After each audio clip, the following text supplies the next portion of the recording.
What's up, guys?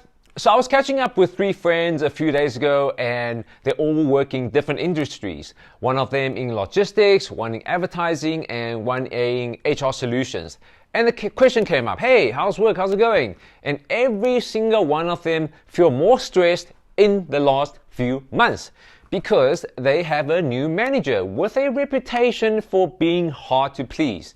And it occurred to me, the cause of all this stress is that they report to a micromanager.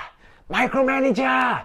You know, the type that is watching your every move and phoning you and freaking messaging you for updates at random times.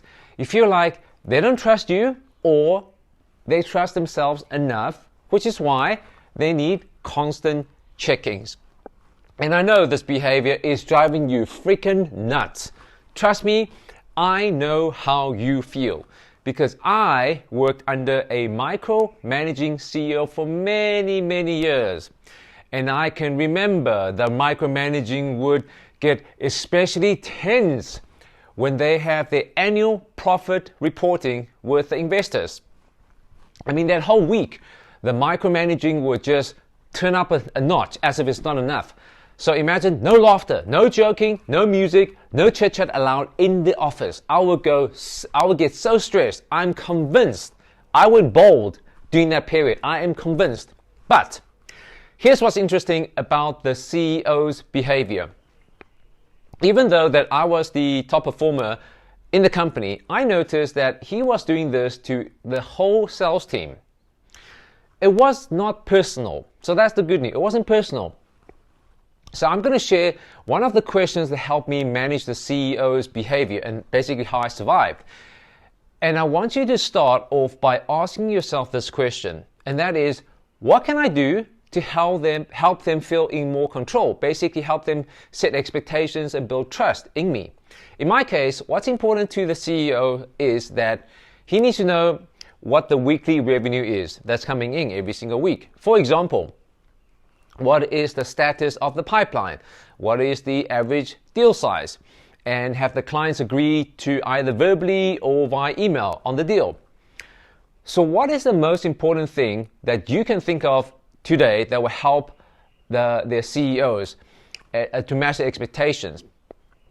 So you can take a proactive approach to meet that. Now, once you have a clear understanding of what the expectation is from them on a weekly basis, I suggest that you try out the three things that I'm about to share with you. The first thing is mutually agree on the status deadline. So my CEO at the time wanted the status reports via email by 8 o'clock every single Monday.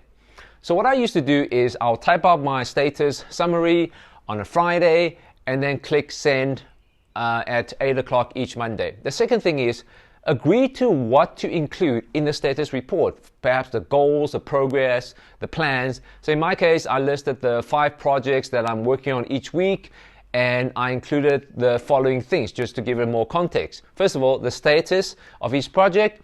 For example, have the meeting been set? Has the client agreed to the proposal? And have they paid the invoice already?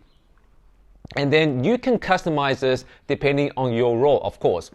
And the third thing is receive feedback on your status report. So let's say on a monthly basis, you ask your manager if you're providing enough progress communication for him and her, and listen to her response and then make adjustments accordingly. Now, one last thing before we wrap up. The good news, right? The good news about this proactive approach is that you're not really making more work for yourself. So that's the good news. You're not.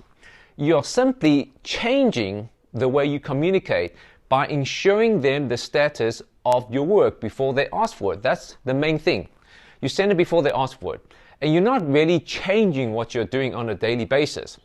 So I want you to go try out this proactive approach, and I hope this will help you manage up better.